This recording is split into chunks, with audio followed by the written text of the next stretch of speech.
இது ஃபர்ஸ்ட் இருக்கும் அந்த வேதாந்தம் என்பதை ஒரு கொஞ்சம் பரந்துபட்ட நோக்கத்துல பார்த்து அதிலே அதனுடைய வரைவிலக்கணத்தை வரையறுத்து கொண்டு நாங்கள் அங்கால போவோம். இந்த வேதாந்தம் என்ற பிலோசபி என்ற பொழுது எங்களுக்கு வருகின்றது பொதுவாக வேதாந்தம் என்றால் சங்கர வேதாந்தத்தை குறைக்கின்றது. சங்கர வேதாந்தம் என்பது ஆதிசங்கரால முதல்நிலைப்படுத்தப்பட்டு பரப்பப்பட்ட அல்லது சொல்லப்பட்ட வேதாந்த கருத்துக்கள். அடிப்படை இந்த வேதத்தில் இருக்கிற இந்த உபநிடதங்கள். அவர்களுக்கு இந்த வேதத்தினுடைய உபநிடதங்கள் முக்கியமா இருக்கு. இந்த வேதாந்தம் என்ன சொல்லுது? இப்ப உங்க வேதம் என்ன சொல்லுதுன்னு பார்த்த வேதம் துதி பாடல்களை மரம்போல் இன்பம் வீட்டை பற்றி சொல்லுதுன்னு பார்த்தோம். அதுல உபநிடதங்கள் இந்த வீட்டை பற்றி சொல்லுதுன்னு பார்த்தோம். இப்ப வேதாந்தம் என்ன சொல்லுதுன்னு பார்க்கணும். வேதாந்தம் என்ன சொல்லுதுன்னு பார்ப்பதற்கு நாங்கள் ஒரு comparative அப்ரோச்சை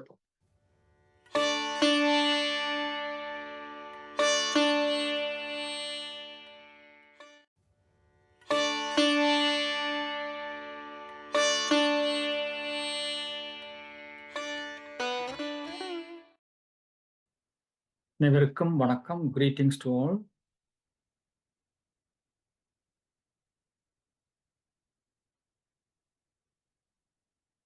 Every day we gather here to conduct powerful meditation for global peace, harmony, unity, peace of mind, health, and well-being. It brings me great pride to announce that we have reached 1036 consecutive days of online meditation sessions. Each day we conduct 3 meditation sessions accompanied by talks that hold significant educational value for numerous individuals. These sessions occur at the following UK timings: 9:30 a.m., 11 a.m., and 8 p.m. We extend our heartfelt gratitude to all those who have contributed to this remarkable achievement, including PSSM Tamil Europe, PSSM Global, and the participants who have joined us in this session. Today's program begins with 15 minutes of music meditation and 15 minutes of silent meditation, followed by a keynote address by our guest speaker, Dr.R.Lumbotharan from Toronto, Canada, will talk on the essence of Vedanta, Vedantathin Thalivu. It's a bilingual presentation in Tamil and English.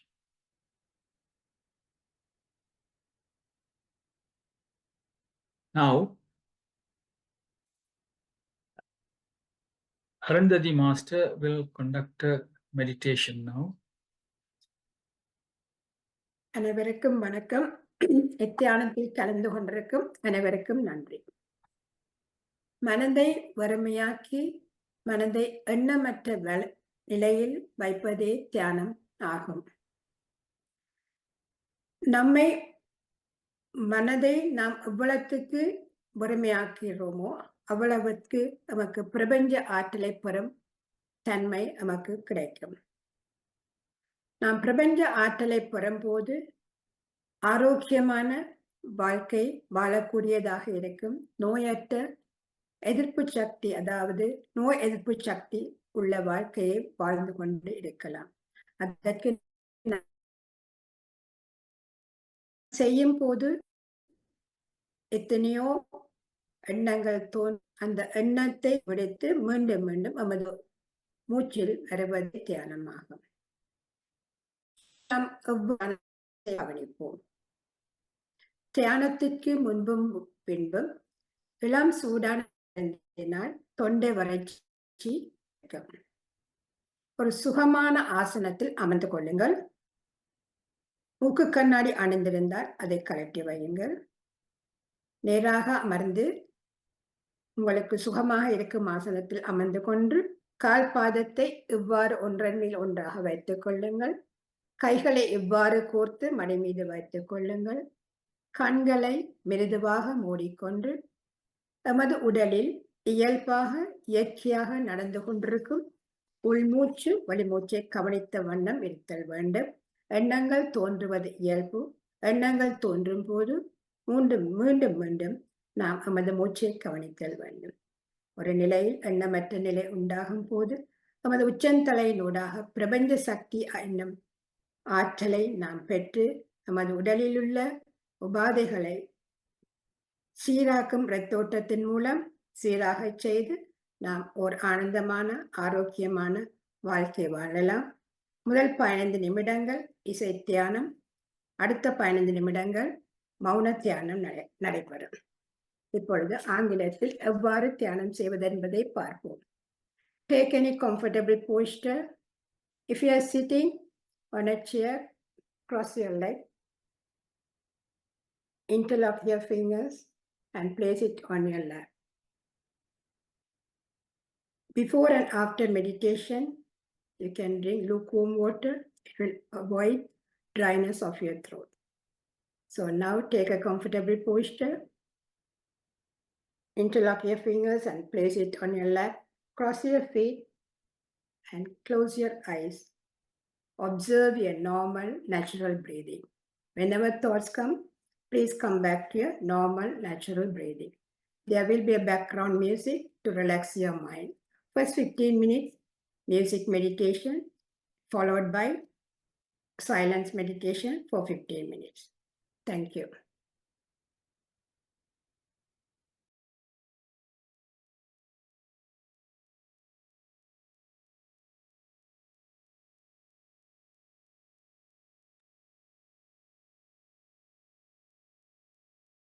Please come back to your normal awareness. இயல்பான நிலைக்கு வாருங்கள். 5 seconds, 5 வினாடிகள் உள்ளன.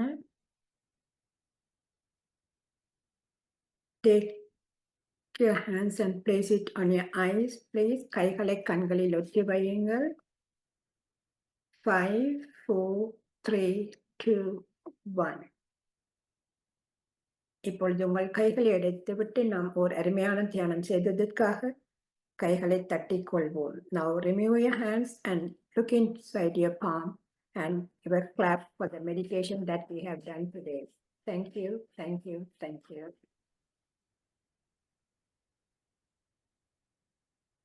Vanakkam. Thank you.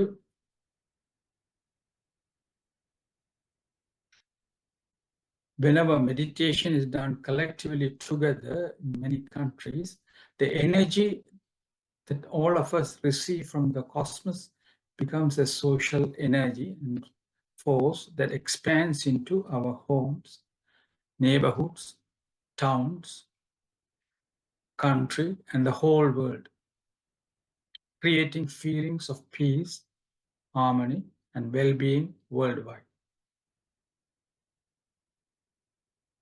We would also like to thank PSSM Tamil Europe, PMC TV for enabling this session. PSSM, PMC are two spiritual movements which are non-profit making and non-religious organization. The core objectives of these spiritual movements are to spread the message of number 1, plant-based food diet, number 2, pyramid energy, number 3, spiritual science, number 4, breath mindfulness meditation to the whole world. May the whole world be blessed with peace, harmony, prosperity, and well-being. Thank you very much.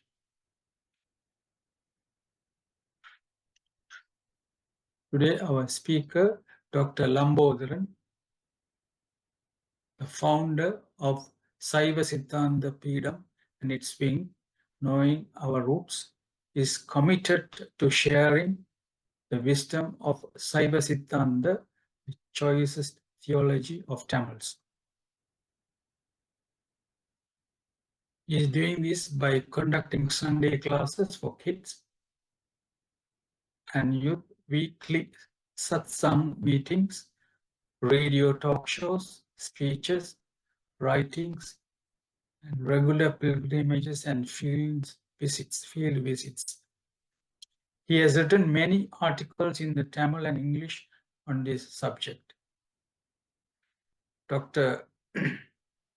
Lumbotharan is also the founder and former president of the International Medical Health Organization, Canada. Also working with the worldwide charity, mostly working among the Tamils in Sri Lanka, and co-founder of Toronto Tamil Sangam. Without further ado, I am pleased to invite Dr. Lumbotharan to share his insights on the essence of Vedanta, Vedanta தெளிவு பற்றி சிற்றுரை ஆற்ற இருக்கின்றார். இதில் நான் மிகவும் நன்றி உடையனாக இருக்கின்றேன் என்று மியூசிக்கையும் ஃப்ளையர்ஸையும் போட்டு வழங்கிய தர்ஷினி உதயராஜாவுக்கு நன்றி, மற்றும் அருந்ததி மாஸ்டருக்கு மெடிடேஷன் செய்ததுக்கு நன்றி, மற்றும் பவானி மாஸ்டர் இந்த அருமையான நிகழ்ச்சியை ரெக்கார்ட் பண்ணி கொண்டிருக்கிறார், அவருக்கு நன்றி உரித்தாக நன்றி. இப்பொழுது நான் லம்போதரன் மாஸ்டர் பேச அழைக்கிறேன். டாக்டர் லம்போதரன், இப்போ நீங்க பேசலாம். நன்றி.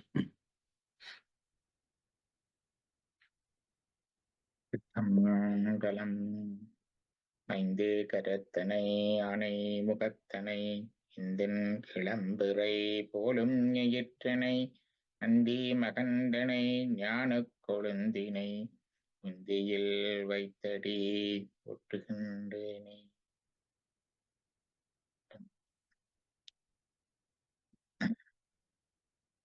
Pleasure meeting you again. Thank you for the introduction.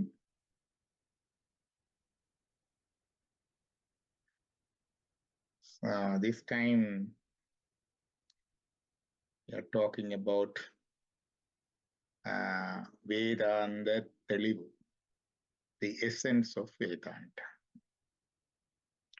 Vedanta is a familiar word among most of us. The spiritually inclined people, they know this word. So topic is Vedanta தெளிவு, the essence of Vedanta.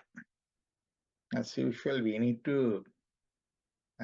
define the terms, the Vedanta, and define the terms, the தெளிவு. தெளிவு means, as English is translated the essence, that's one of the direct meaning. Tiruvasagam says, மாற்றமாம் வையகத்தே வெவ்வேறே வந்தறைவாம் தேற்றனே தேற்ற தெளிவே. So it's like here is indicated this. The தெளிவு means the ultimatum of all the ultimates, the last ultimate. The தெளிவு means the final destiny or the ultimate realization.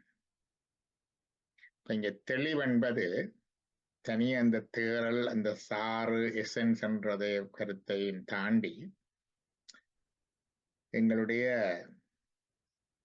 இறுதி நிலை, பூரண நிலை என்பதையும் குறைக்கின்றது. அடுத்தது வேதாந்தம். வேதாந்தம் actually is two words conjoined. ரெண்டு சொற்கள் சேர்ந்திருக்குது. வேதம் பிளஸ் அந்தம், வேதாந்தம். So Veda plus Anta, Vedanta. Anta means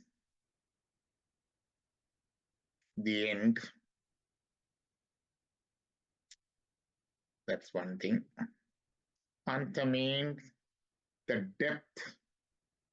That's another meaning. Anta means the final conclusion. So, andam என்பது முடிவை குறிக்கும், அடி ஆழத்தை குறிக்கும். அடுத்ததாக the முடிந்த முடிவு. That's the final conclusion குறிக்கும். ஸோ நாங்கள் இப்ப தெளிவை வரைகிற திட்டம் ரிவர்ஸ் ஆர்டர்ல வரோம். அந்தம் என்றதை வரைகிற திட்டம். So what is Vedas? வேதம் என்றால் என்ன? What is Veda? Veda is the word it came from the root word with. With means knowledge. It means wisdom. It means study. It means search.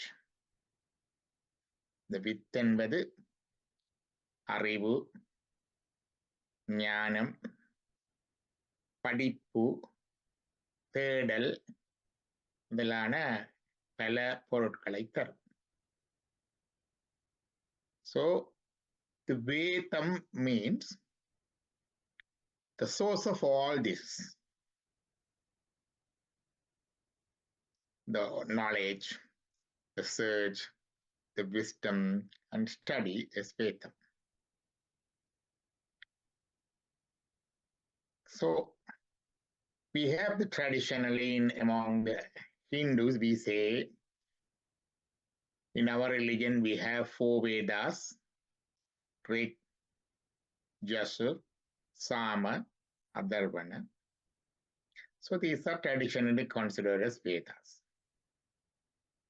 So Vedas generally mean Rig, Yajur, Sama, Atharvana. Sadur Veda. Sadur means 4. But he also mentions the scriptures of other religion, also Vedas. The Christian Bible we call Veda. Veda Puttagam. The followers Christians is a Vedakar. Even Islamic scripture Quran is called Ave in the Veda. So Vedam here not only indicates or denotes Hindu scriptures, but also any religious scriptures. But is it that all just the religious scriptures or spiritual scriptures? I would say no, because the way in Hinduism we have a classification of Vedas. It's slightly extended. As we said, the 4 Vedas we mentioned before, then it further went on to say there are 4 Angas, Veda Anga. I mean, there are auxiliary texts of Vedas. The auxiliary text of Vedas, one is called Siksha. Siksha means the phonetics, the pronunciation. That part is called Siksha. Then Vyakarana.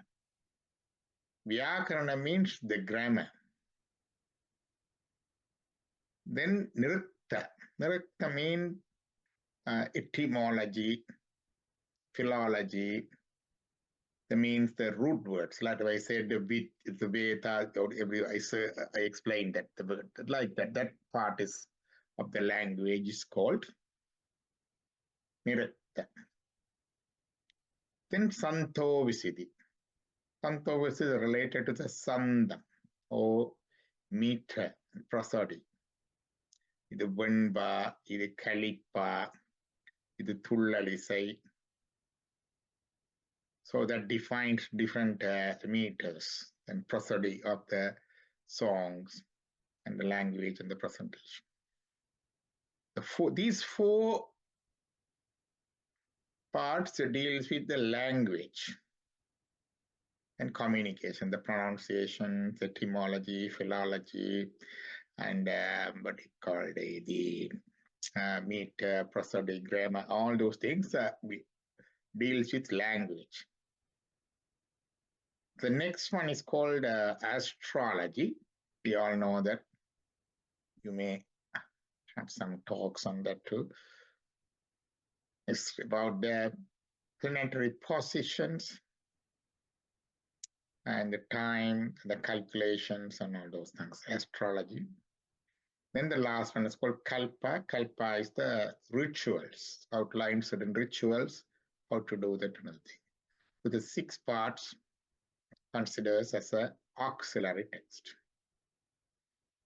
So I say Vedas not only the spiritual, it also deals with the language extensively. The grammar, prosody, pronunciation, meter, and everything. In addition to astronomy, astrology, and some rituals. Then comes the Upavedas, the sub-Vedas. There are 4. One is Ayurveda. Today we know Ayurveda is a traditional Indian medicinal system we call Ayurveda, herbal medicines. But actually, Ayurveda means anything contribute or support for the longevity of the life. Ayur means the longevity of the life is called Ayurveda. So any medical science, any medical science can be said in broader terms, any medical science help us to live a healthy life and long life can be classified as Ayurveda. Whether it's English medicine, acupuncture, herbal medicine, naturopathy, anything. Then the next sub-Veda is called Dhanurveda. Dhanurveda is weaponry and military science. Dhanur means or weapon. Then Stapata Veda. Stapata means architecture. It talks about what you call planning and laying on the plans and building the structures, planning for the cities, streets, and all those things. Stapata Veda.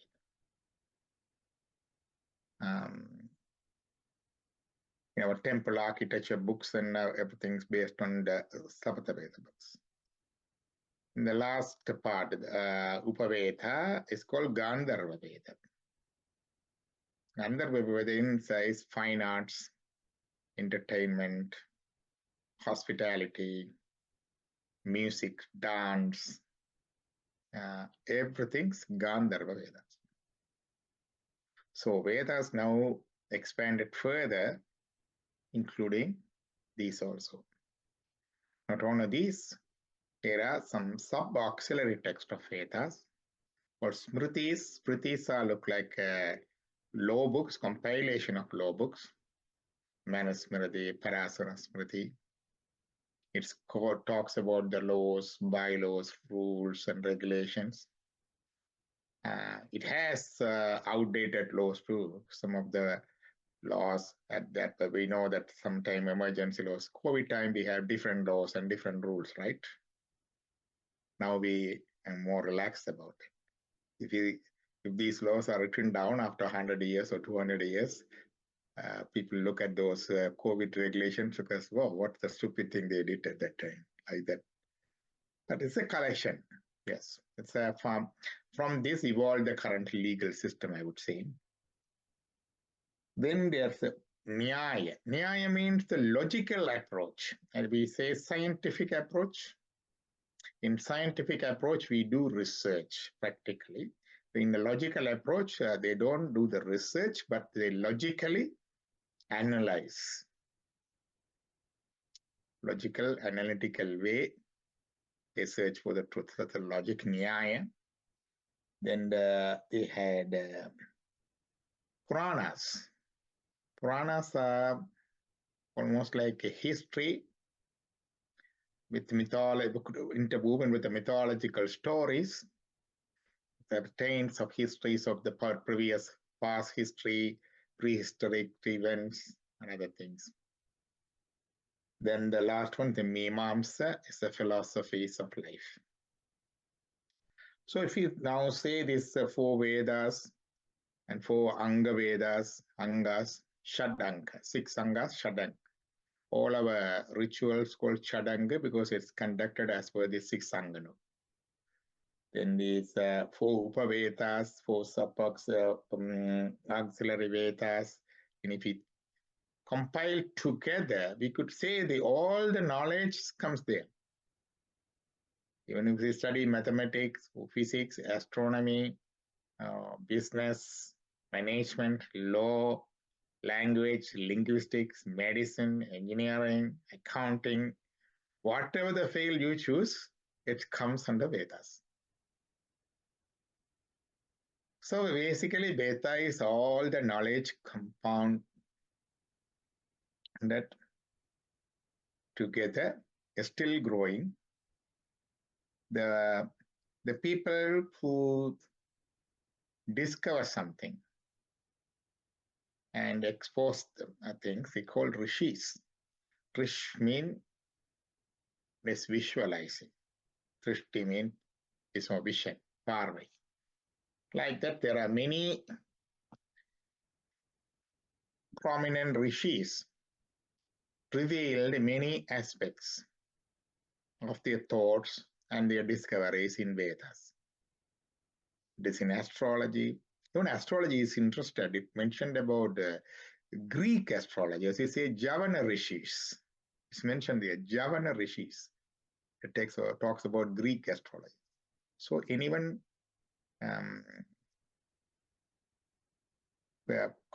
significantly contributing that is field is recorded there. Their information, their theories, their explanations is recorded and preserved and propagated. So that's the Vedas. So now we know about the Vedas, what's in that not for the broader definition of Vedas. It's include all the branches of the knowledge. எல்லா அறிவும் சேர்ந்ததுதான் இந்த வேதம் என்று சொல்றது. So சைவம் சொல்லும் வேதம் பொது. What they mean is a general. It's the basic rights for everyone. Then what is the message in Vedas? I talk about the classification of Vedas. What's the message? What does it say? I would say, traditionally we say Karma Kanda, Jnana Kanda, we heard about it, this thing, but I would say the one part is about the praise of songs of the gods. Praise of songs for the gods. That's the main part, one part. That's one part of Veda. Other part Veda talks about the goals of human life. Human life. It's called Purushartha. Purusha means human. Purushartha. மனித வாழ்க்கையில எங்களுக்கு இலக்குகள் நோக்குகளை பற்றி இந்த வேதம் சொல்லுது. அடுத்து துதிப்பாடல்களையும் வேதம் கொண்டிருக்கின்றது. மனிதனுடைய வாழ்க்கையினுடைய நோக்கங்கள் என்கின்ற பொழுது what are the goals of our human life? புருஷார்த்தம். The 4 புருஷார்த்தஸ். தர்ம or அறம், அர்த்த or பொருள், இன்பம் or kama or இன்பம், and moksha or வீடு. It talks about 4 things: dharma, artha, kama, moksha in Sanskrit terms. In Tamil, we call it aram, porul, inbam, veedu. So any human life, that's a purpose of our life. Aram means the righteous way or righteous life. Dharma. That's called dharma. In our words, we say dharmam talai kaakkum. In Saivam, God Shiva, he mounted on the bull, white bull. This white bull is considered as dharma, the righteousness. So he comes on the righteousness, mean when we follow the righteous path only, he will come, right? Because righteousness is his vehicle. And all 4 Vedas considered as the 4 legs of this bull, white bull. The இடபம் வந்து தர்ம நந்தி என்று சொல்லுவார்கள். தர்மம், வெள்ள இடபம். தர்மம் வந்து இறைவனையே தாங்குகிறது. That which sustains not only us, even the God is Dharma. That's the important part. It talks about Dharma. Then the Artha. Artha means porul. Porul means, many of us will talk, that's wealth. It's not only the wealth, it's about the resources. Human resources, natural resources, political resources, material resources. How to acquire these resources, how to cultivate these resources, how to maintain these resources, how to develop these resources, how to share these resources. All those things. The பொருள். இந்த பொருள்ல தனியா பொருள்ன்றது மட்டும் இல்லை, இந்த வளங்கள் இல்லை, மனித வளங்கள், இயற்கை வளங்கள், அரசியல் வளங்கள், அறிவு வளம், பொருளாதார வளம் எல்லாவற்றையும் எப்படி சம்பாதிக்கிறது, பேணுறது, பெருக்கிறது, பகிர்வது, இதை பற்றி எல்லாம் சொல்லும். அதனுடையத்தான் அதுக்குள்ள நீங்க திருவள்ளுடைய பொருட்பால் எடுத்து பார்த்தா தெரியும். அதுல அரசை பற்றி இருக்கும், அமைச்சை பற்றி இருக்கும், அரணை பற்றி இருக்கும், ஈவன் அரசுல உளவு பார்க்கறத பற்றி கூட ஒரு அதிகாரம் இருக்கு. So it's all about the resource management. That is பொருள். Then karma. The Sanskrit word karma means the pleasure. இன்பம், தமிழ்ல எதை இன்பம் என்று சொல்றோம். The pleasures of life, including the sensual love and sex. அதை பற்றி சொல்றோம். That's also important goal in human life.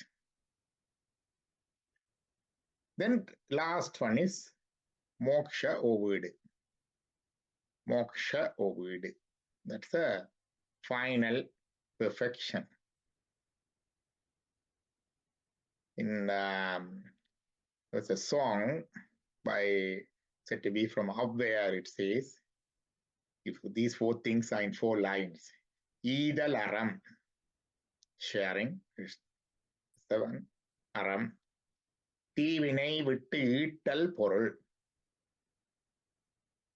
காதலரிருவர் கருத்தொருமித்து ஆதரவு பட்டதே இன்பம், பரனை நினைந்தின் 3ம் விட்டதே பேரின்ப வீடு. That's the nutshell. So these 4 goals of human life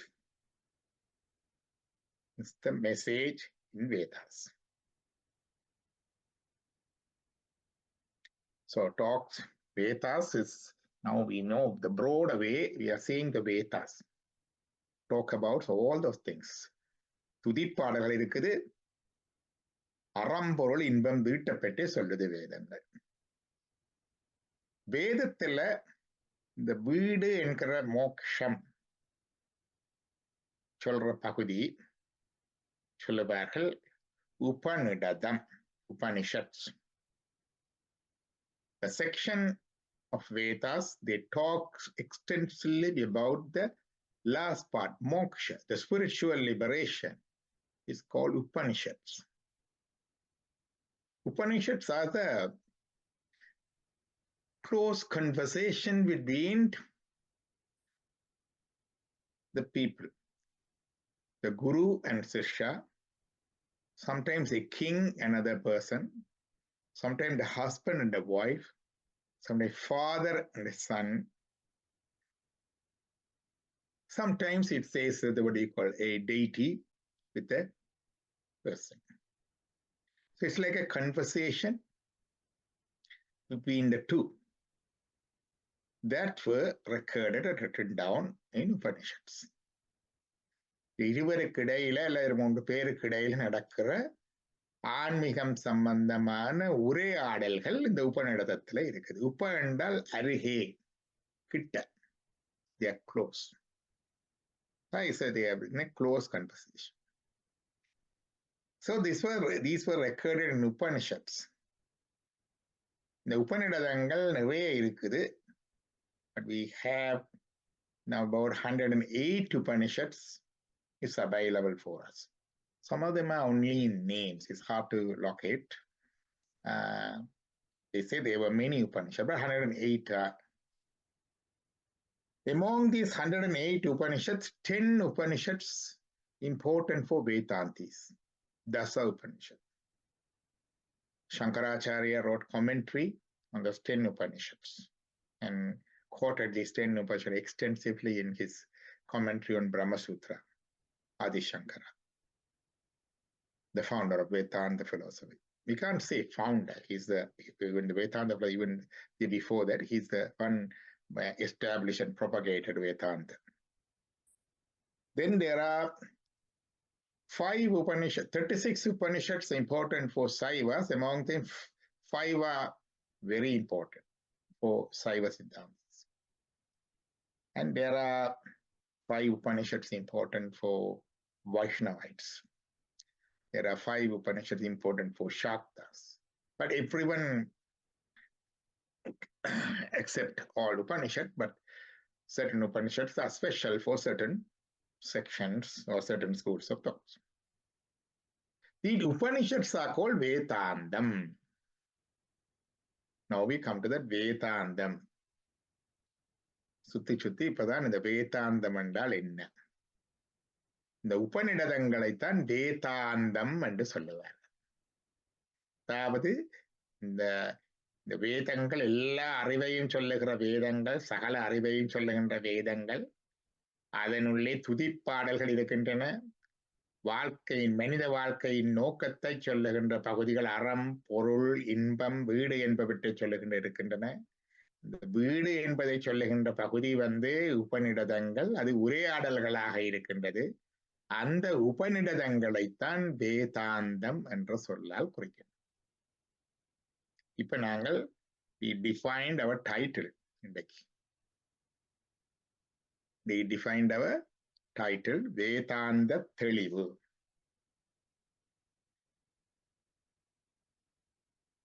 The first இருக்கும் அந்த வேதாந்தம் என்பதை ஒரு கொஞ்சம் பரந்துபட்ட நோக்கத்துல பார்த்து அதிலே அதனுடைய வரைவிலக்கணத்தை வரையறுத்துக் கொண்டு நாங்கள் அங்கால போவோம். இந்த வேதாந்தம் என்ற பிலோசபி என்ற பொழுது எங்களுக்கு வருகின்றது பொதுவாக வேதாந்தம் என்றால் சங்கர வேதாந்தத்தை குறைக்கின்றது. சங்கர வேதாந்தம் என்பது ஆதிசங்கரால முதல்நிலைப்படுத்தப்பட்டு பரப்பப்பட்ட அல்லது சொல்லப்பட்ட வேதாந்த கருத்துக்கள். அடிப்படை இந்த வேதத்தில் இருக்கிற இந்த உபநிடதங்கள். அவருக்கு இந்த வேதத்தினுடைய உபநிடதங்கள் முக்கியமா இருக்கு. இந்த வேதாந்தம் என்ன சொல்லுது? இப்ப அவங்க வேதம் என்ன சொல்லுதுன்னு பார்த்த வேதம் துதிப்பாடல்களை மரம்பொருள் இன்பம் வீட்டை பற்றி சொல்லுதுன்னு பார்த்தோம். அதுல உபநிடதங்கள் இந்த வீட்டை பற்றி சொல்லுதுன்னு பார்த்தோம். இப்ப வேதாந்தம் என்ன சொல்லுதுன்னு பார்க்கணும். வேதாந்தம் என்ன சொல்லுதுன்னு பார்ப்பதற்கு நாங்கள் ஒரு கம்பேரேட்டிவ் அப்ரோச்சை போவோம். See what Vedanta says. இது முன்னரே ஒரு முறை உங்களோட பகிர்ந்து கொண்டது தான். இந்த கொண்டு there's a soccer field. A soccer field, 2 goal posts. There are 2 opposing teams are playing. One team on this side, other team on that side. In the middle, there's a person working there too, just refereeing under the pump. So one side of the goal post is called Vedantis, their group. The Vedantis say there is only one thing, Brahman, the God. There is no second thing. What we see as individual souls and person in this world and different things are all illusionary perception. Everything is God. Sarvam kalpitam Brahma. Everything is one, everything is God. Realizing this is the ultimate realization. For them, only God is the existing truth. The opposite team is just the opposite. That opposite team is called Lokayatas. Lokayatas means like they say there is a don't talk about the God and soul and anything. Have you seen God? Have you seen the soul? Have you seen the heavens and hell? No one knows. So only this world, existing world, is the one only real. We need to live in this world, enjoy our life. That's it. So that team is Lokayata. Actually, there was a school of thought existed. They had a book by Sarpak, but the original book was not, but they reconstructed the books from other commentaries. So one side is Vedanta, says only the God is real, everything is false or illusion. The other side, the Lokayata, they say the world is the one only real, everything else is false and illusion. There are two different teams. Now there's a middle person, refrain person. He says, like Vedantis, they say you also, what you say is right. The God is real. Yes. At the same time, you look at the other team, Lokayata, he says, what you say is right too. The world is real. And of course, me also real. The spirit soul. So accept the existence of three realities. One is God, other one is the world, other one is the individual souls. That is Siddhanta. Now we saw this, in comparison, we have a general idea of what is Vedanta, what is Siddhanta, what is Lokayata.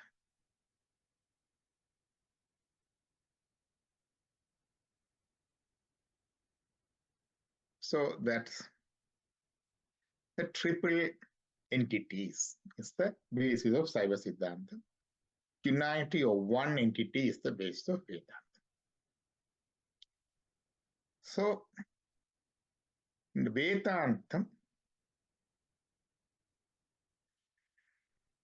the scripture wise, in the both of them accept the Vedas, but the interpretation is different. The Vedanta and Siddhanta, they have the same scriptures, but the interpretation is different. And they have special scriptures, so we'll come to that later. So Vedanta interpretation, like, is such an easy one or other ways. It's called Advaita. The word is called Advaita. Many of you have heard about these words. Advaitam and Kalipatarapi. Duvidam, Duvi and Rendu. Anga Urla Pathapam, bicycle and Anga Cholra, Tubi Chakaravandi and Dilia. Tubi Sakaravandi, Rendes Silly. Duvi and Rende.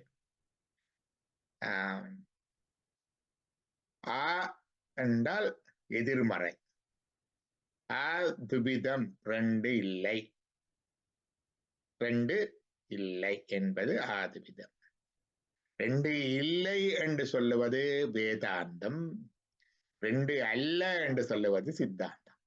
கொஞ்சம் சிக்கலா இருக்கு. அதனால ரெண்டு இல்லை என்று சொல்றது, ரெண்டு அல்ல என்று சொல்றது பிலோசபியை போட்டு குழப்புற மாதிரி இருக்கு. ஒரு சின்ன வேர்டோட சொல்றேன். Vegetarian. What do you mean by vegetarian? மரக்கரை உணவு சாப்பிடுபவர் vegetarian. Right?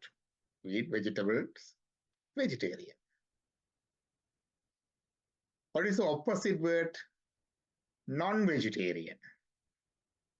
Non-vegetarian. The non-vegetarian can be interpreted in two ways. One person can say non-vegetarian means our vegetable சாப்பிடுற meat and fish and eggs மட்டும் தான் சாப்பிடுவார்.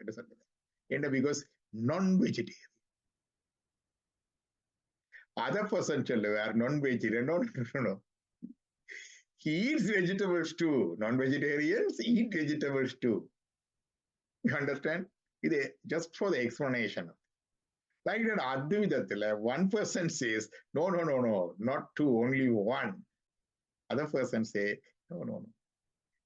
It's a slightly different interpretation.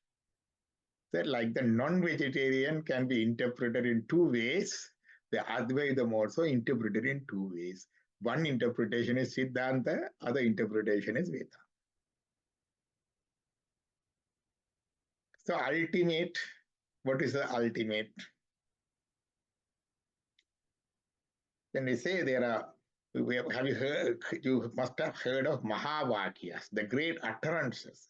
Among these Upanishads, they pick up the few words. That's a very important thing. One is called Dadduvamasi.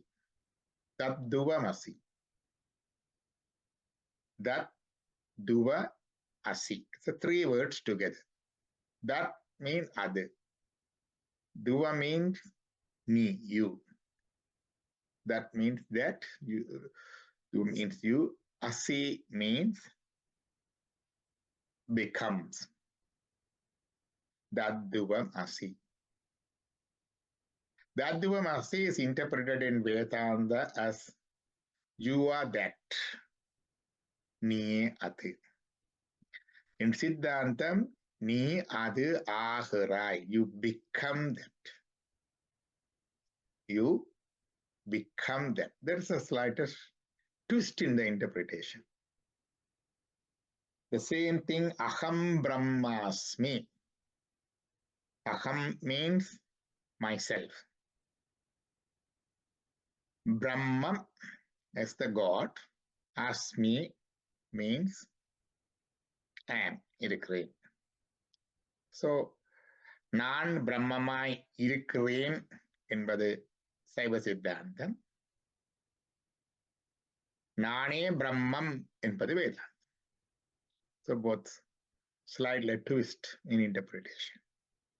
There are other words too, Ekamadvitiyam Brahmam, Prajnanam Brahmam, Ayaman, but these two.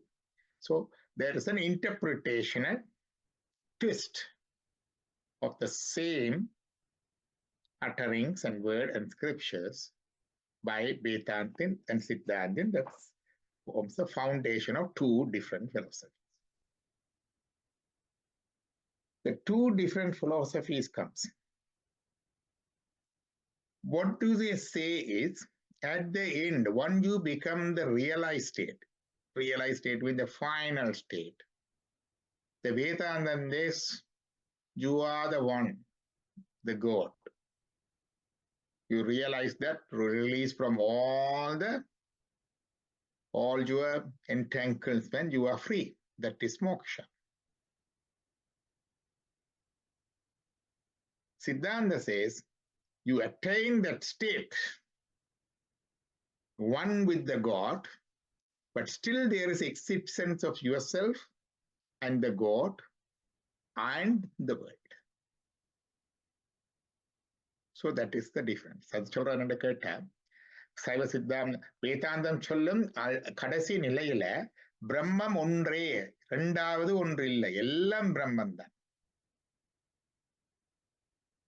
நீயும் பிரம்மம், நானும் பிரம்மம், முன்னால இருக்கிற நாயும் பிரம்மம், மரமும் பிரம்மம், மலையும் பிரம்மம், எல்லாமே பிரம்மம், இருப்பது ஒன்றே. That is the realization. அப்ப எது சரி, எது பிழை, இது ஒரு கொஸ்டின் வருது. Which is right? Both are true. That is the one why we are coming to the தெளிவு part of it. What we say is that experience, ultimate realize, in the ultimate state, the realized state, the experience is the same. Whether you are Vedanti, whether you are Siddhanti, the experience is the same. But the expression is different. சித்தாந்தத்துல அத்வைத முத்தியில இறைவனோட கலந்த நிலைய சொல்லிக்கல்ல சிவஞான சித்தியார் சொல்லும், பரஞானத்தால் பரத்தை தரிசித்தோர் பரமே பார்த்திருப்பர் பதார்த்தங்கள் பாரார். At that one stage you become one with the Supreme. and you visualize this, envision the Supreme, experience the Supreme. And that state, the Supreme is the only one you can feel, you can experience, you can envision, you can explain, you can express. You wouldn't perceive any other things. எல்லாம் பிரம்மன் தான். அந்த அனுபவ நிலையில நீங்கள் நான் பிரம்மம் என்ற அந்த அனுபவ நிலையிலே தான் நீங்கள் அந்த அனுபவ நிலை இருக்கும். பரஞானத்தால் பரத்தை தரிசித்தோர் பரமே பார்த்திருப்பர் பதார்த்தங்கள் பாரார்.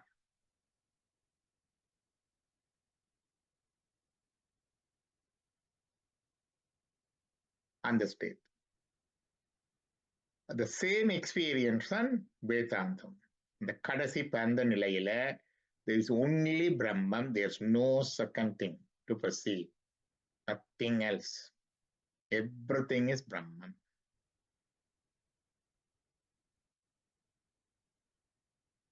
So what is the, why do they differ in their scriptures and interpretations and other things? If the person who is experiencing the truth, who is envisioning this truth, is really engulfed by the truth, he becomes the truth. பொய்கட்டு மெய்யானார், you become the truth. At that state, his expression, I am the truth. அந்த உண்மையை அணுகி, உண்மையில ஆழ்ந்து, உண்மையை அனுபவித்து, உண்மையை கண்டு அனுபவித்துக் கொண்ட அந்த உண்மை நிலையிலே, அந்த இறுதி முத்தி நிலையிலே அவர் உண்மையாகவே இருக்கிறார், அதாகவே இருக்கிறார். He is that. He has become that, or he is that. அந்த நிலையில அவரை கேட்டால் அவருடைய அட்டரன்சஸ் எப்படி இருக்கும்? I am Brahman. I am Brahman. அந்த அனுபவத்துல நிலை, அந்த அனுபவ நிலையை சைவன் சொல்லுது, நிஷ்டை என்ற நிலையை சொல்லும். அந்த நிலையை சொல்லுவார்கள் சைவத்துல நிஷ்டை. நிஷ்டை என்பது all the things we are knowing through our faculties, 36 entities, faculties, அதெல்லாம் எல்லாம் இருக்கத்தக்கதாயே you shut off all the things in the soul and the God together alone and the experience. அதான் நிஷ்டை. அந்த நிலையில the soul doesn't perceive its own individual existence in front of the God. At that stage, the soul, all the utterances of the soul is Vedanta utterances. I am that. There's no second thing. அப்ப உபனிஷதத்துல இருக்கிற இந்த instructions, all these utterances, all of them are the expressions of the experienced people. இந்த முத்தி நிலையை அனுபவித்தவர்களால, அந்த அனுபவத்தில் இருக்கும் பொழுது அவர்களால சொல்லப்பட்டதுதான் இந்த நான் பிரம்மம், தத்துவமசி, அகம் பிரம்மாஸ்மி, ஏகமத்விதீயம் பிரம்மம், பிரஜானம் பிரம்மம், நானே அது. ஏன்னா அந்த அனுபவிக்கிற நிலையில அதுதான் உண்மை, அதைத்தான் அவர்கள் சொல்லுவார்கள். So this is their personal first person expression of the experience. First person எங்களுக்கு தெரியும், தன்மை கூட்டு. தமிழ்ல சொல்வார்கள் தன்மை முன்னிலை படற்கை என்று இருக்கல்ல, அந்த கூட்டு. First person expression of the experience is Vedanta. Even in this realized state, so the spirit soul is completely lost in front of the truth, its own identity, and says, I am Brahman, Tattavamasi. In that state also, someone saying, no, even in this realized state, there is a God or Brahman, there is a spirit soul or you, there is a fetter, this word. மூன்றும் இருக்குதண்டு என்னொன்று சொல்லுது. Who is that third person? Even in that experiencing state, the final union, Advida union, non-dual union with the final truth. The soul is in the non-dual union with the God or Brahman. At that state, also there is a saying, even in that state, there is a God, there is a soul, there is a world. Three things are there. So who could be that? The person who is experiencing the truth, he cannot say that. Because completely he is selfless. Is completely dissolved. So he cannot say that. Persons who have not experienced that state, like you and me, also cannot say that, because we are not near that. So who is the third person then?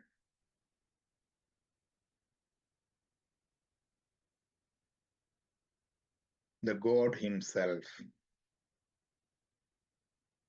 The God himself at that state say, there's a triple entities are there, even in this non-dual union state, you, the God, and the fetters.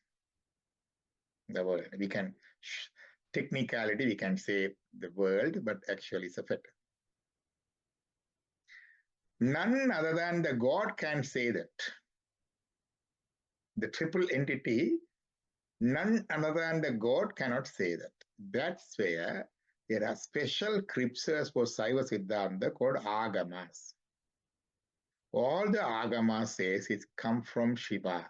Shiva said this, Shiva said this, Shiva said this, Shiva said this. Because none other than Shiva can say the Saiva Siddhanta, because persons who cannot who didn't experience the truth cannot say that it is not valid. Person who has experienced it, he cannot say it, because from that experience he is non-dual union, completely absorbed. He couldn't see the second things. So only a person can say the triple entity even at that state is Shiva himself.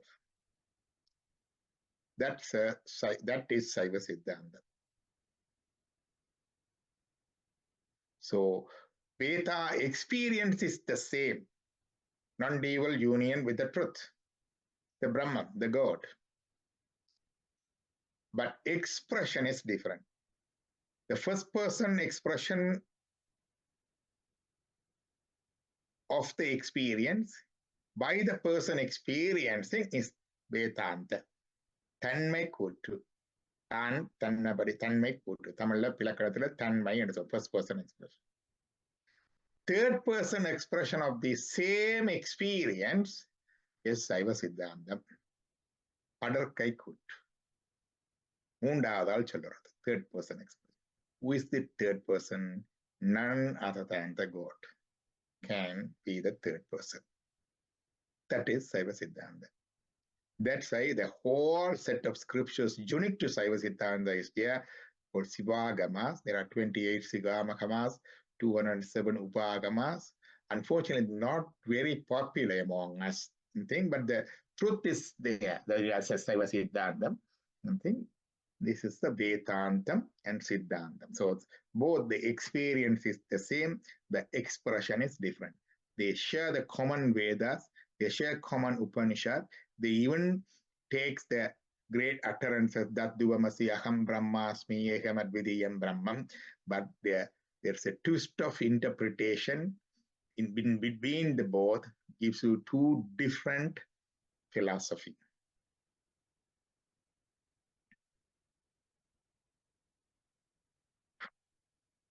Finally, one more step we could take. In this world, we are all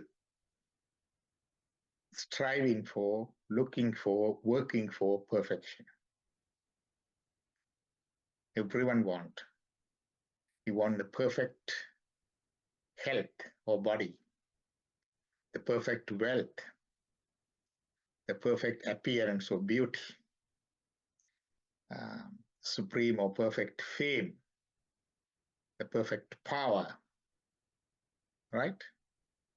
And the asayama irukkonum, the perfect disentanglement, detachment with all these things. All these, the perfection is God. So Bhagavan means the six, Baham means six, the supreme beauty, the supreme knowledge, the supreme power, the supreme fame, and with all those things, not entangled by all things, not affected by those things, the supreme detachment. This is called Bhagavan. Savidan says, Unpunangal. He's omniscient, he knows everything. The second thing is, he knows everything by nature. By nature, he knows everything. And omnipotent, all powerful. And also, he's full of love, full of bliss, embodiment, and pure body. And he's Swatandiran. He is free. He's not dependent on anyone. These are the perfection. We all are striving for this perfection to different things. Through our work, through our family, through our kids, through our partners, through our political activities, social activities. This is our perfection we are working to. Birth after birth after birth, we do that. Ultimately, at some stage in our life, at some stage in our life, we come to know however hard we try, how long we try through many births, we cannot attain to that perfection that is God. Then we realize the perfection, what it is that is God. Our journey towards that leads to ultimately the non-dual union with the perfection. We become that perception. Then there's no more return here. That's the thing. So all the endeavors, whether you are working for money, working for politics, working for fame, working for a job, some people working for, everything is kadavul. Kaaseidan kadavul, kanavane kanpanda devam, kaadal seyyum manaviye sakti kandir, செய்யும் தொழிலே தெய்வம், மக்கள் சேவையே மகேசன் சேவை.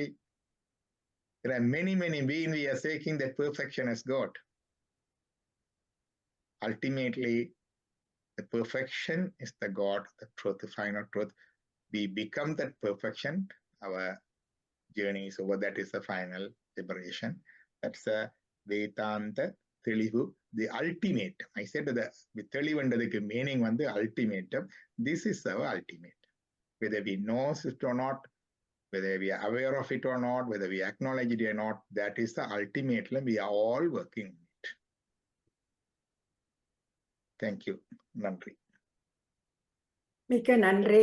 அருமையான பேச்சு. நீங்க சொல்றீங்களா?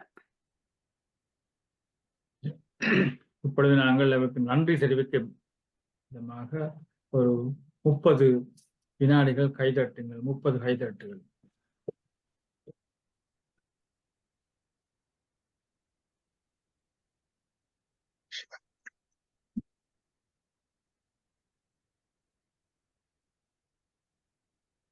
இவன் நன்றி. இப்பொழுது ஷீம் சட்டன்ல இருந்து கவிஞர் குகனேசன் அவர்கள் வந்திருக்கிறார்கள். உங்களுடைய கருத்தை கூறுங்கள். நன்றி. நன்றி ஐயா. காலத்தின் அருமை கருதி நான் சுருக்கமாக கூற உள்ளேன் என்றால் மற்றவர்களுக்கு இடம் கொடுப்பதற்காக உங்கள் அழகான பேச்சை 3 சொற்களில் சுருக்கினால் நான் எண்ணுகின்றேன் வேதாந்த தெளிவே சித்தாந்தம். இது சரியா என்று வினாவுகின்றேன். ஆனா எனது கேள்வியை ஆங்கிலத்தில் கேட்கிறேன் ஐயா. நீங்கள் முக்கியமாக ஆங்கிலத்தை தான் கூடுதலாக எடுத்து கூறினீர்கள். வினாவை ஆங்கிலத்தில் கேட்கின்றேன். Tamil influence was one of the contributing factors in survival of Saivaism or Saiva Siddhantam in Sri Lanka and Tamil Nadu. The so-called Hinduism by present Tamils today is a bit of a fusion of Vedic and Tamil traditions. What are the reasons why it happened this way? That's it. Thank you.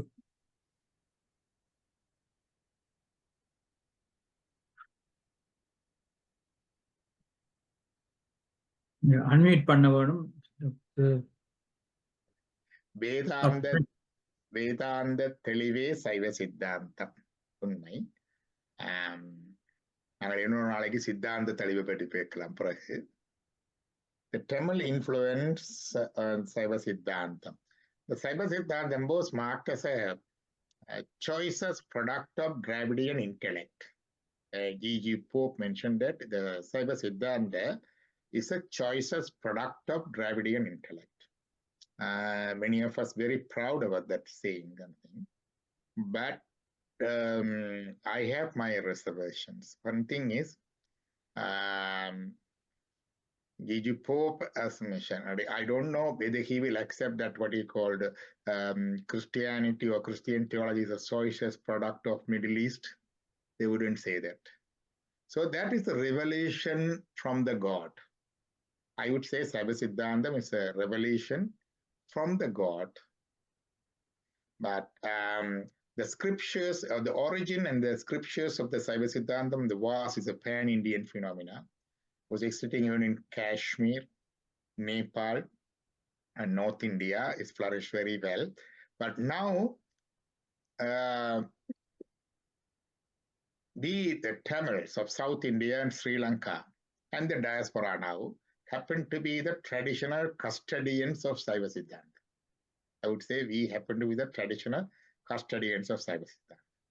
And from my limited exposure to the Saiva Siddhanta scriptures, both in Tamil and in Sanskrit, I find the Tamil scriptures, our Mekanda Sastras and our Thevara Tinamuragal, have gone a step ahead in this explaining and make us to experience Saiva Siddhanta, very understanding, closer to Saiva Siddhanta,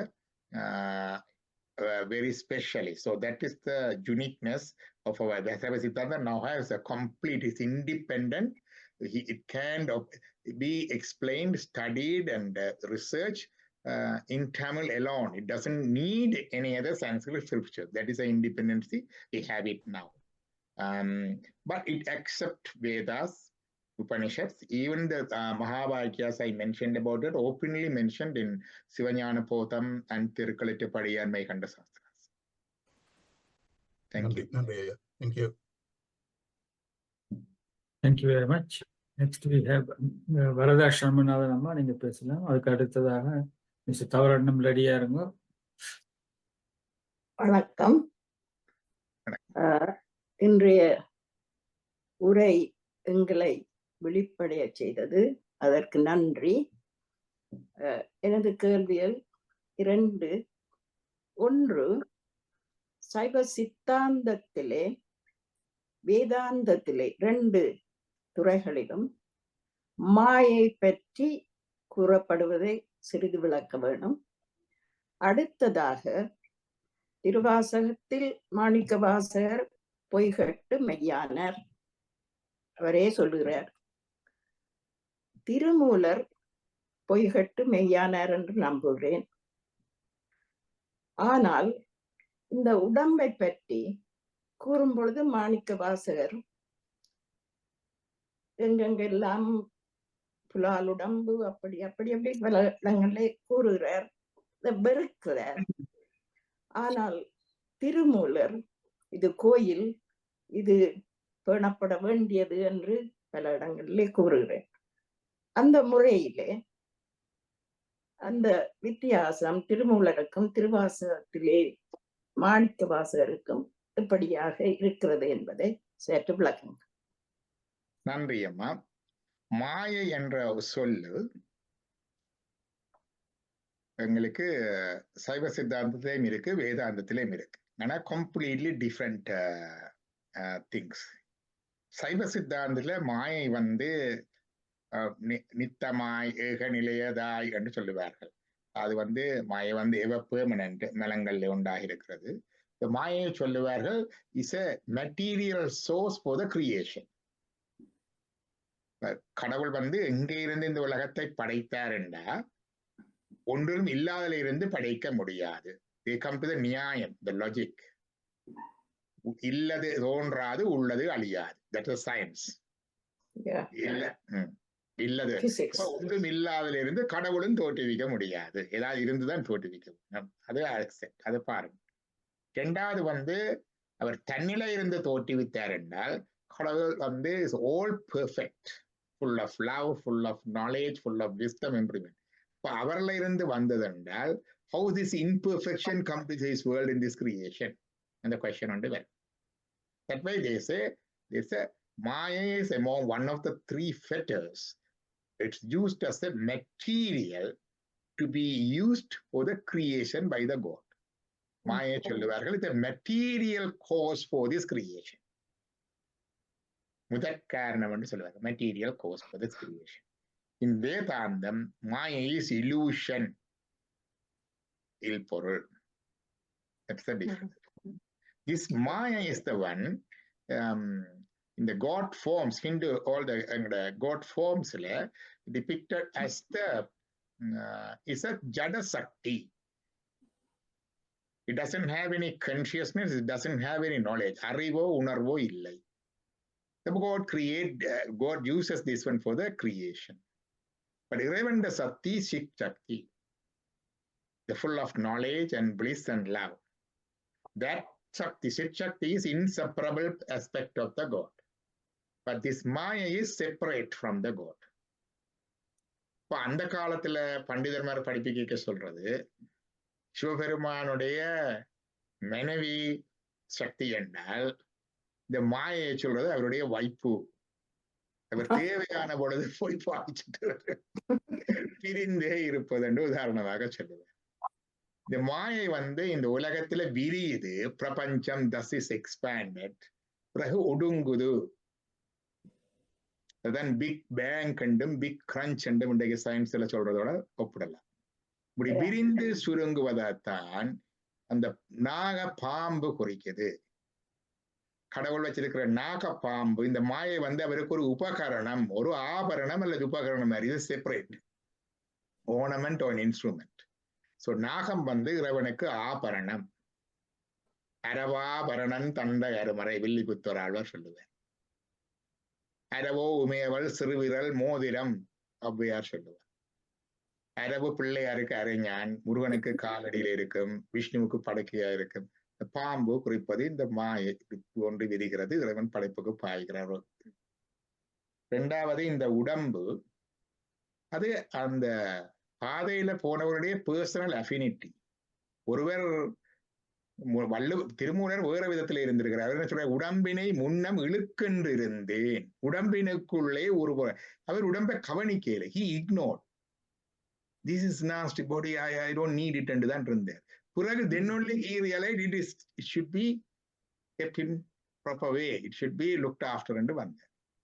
Manikka Vasagar மற்ற மாதிரி, அவர் உடம்பையே ஓம்பிக் கொண்டிருந்திருக்கிறார். தன்னுடைய உடல், தன்னுடைய ஆவரணம், தன்னுடைய அழகு, தன்னுடைய பாடல்கள் அதிகம் வரும். முந்தி இருந்த நிலையை சொல்லி ஆனப்படினால அதுக்கு ஆப்போசிட்டே அவர் சொல்றார். So it is a personal affinity and affiliation to the body they expressed in their songs. Their individual spirit journey was different. Yes. Thank you.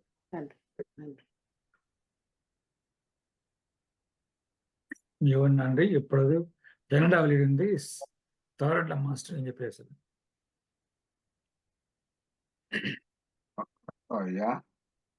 வணக்கம். பேச்சு மிக அமிர்தமாக இருந்தது. எனக்கு ஒரு சிறு கேள்வி உண்டு.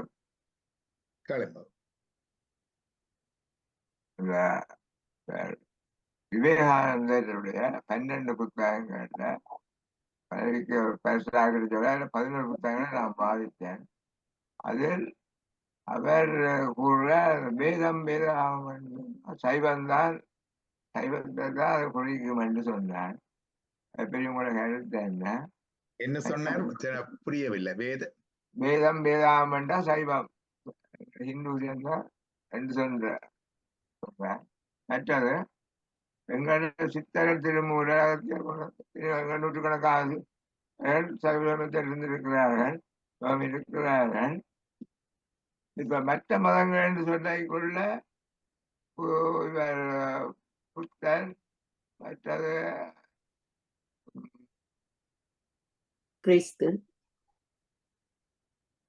கிறிஸ்தவர், அப்படி 2-3 மதங்கள் கூடுதலாக இலங்கையில என்றது புத்தர், மற்றது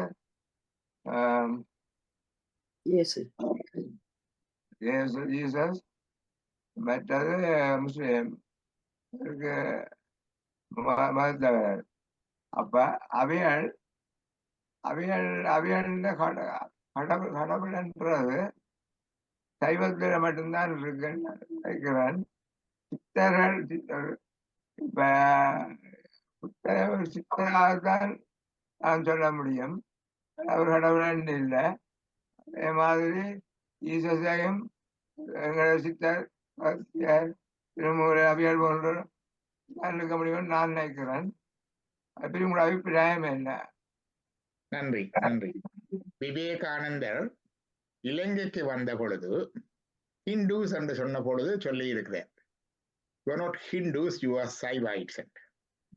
நீங்கள் இந்துக்கள் அல்ல, சைவர்கள் என்று சிறப்படையாளத்தை எங்களுக்கு ஞாபகப்படுத்தி போயிருக்கிறார். அவர் இலங்கைக்கு வந்த பொழுது அதை சொல்லி இருக்கிறார் என்று பார்த்திருக்கிறேன். அது எங்களுடைய special identity. Hindu is a general identity, சைவம் வந்து ஸ்பெஷல் ஐடென்டிட்டி. இப்ப நாங்க நார்த் அமெரிக்கன்ஸ் என்று சொல்லுவோம், அதுக்குள்ள ஸ்பெஷலா கெனடியன் என்று சொல்லுவோம் இல்லையா? அது மாதிரி. இரண்டாவதாக இந்த மற்ற கடவுள்கள், சமயங்கள் சொல்ற கடவுள்கள் என்றால் கடவுள் ஒருவர் தான். அங்க மேல் ஒருத்தர் கம்பார்ட்மெண்ட் பண்ணி போட்டு இது அல்லாக்கு, இது யெகோவாக்கு, இது சிவனுக்கு, இது பிள்ளையாருக்கு என்றெல்லாம் இல்லை, ஒருவர் தான். அல்டிமேட்லி ஒன் காட், ஒன்றே குலம், ஒருவனே தேவன் என்று திருமூலன் சொல்லுது. திருமூலர் சொல்றார் ஒன்றே குலம் ஒருவனே தேவன் என்று சொல்லிட்டார். அது மாதிரி. அப்ப அது ஒன்றுதான். ஆனால் நாங்கள் என்னென்று பார்க்கிறோம் என்றால், யாதொரு தெய்வம் கொண்டீர் அத்தெய்வமாகி அங்கே மாதொரு பாகனர் தான் வருவார். நீங்க சைவர்கள் எப்படி பார்க்கிறேன், நாங்கள் எப்படி பார்க்கிறோன்னு தான் பார்க்கிறோம், அவைக்கு போய் சொல்றது இல்லை. How do we look at the other religions? Is we consider whatever the God they are worshipping or they are following is the same God what we worship. தென்னாடுடைய சிவனே போற்றி. For us is தென்னாடுடைய Sivan.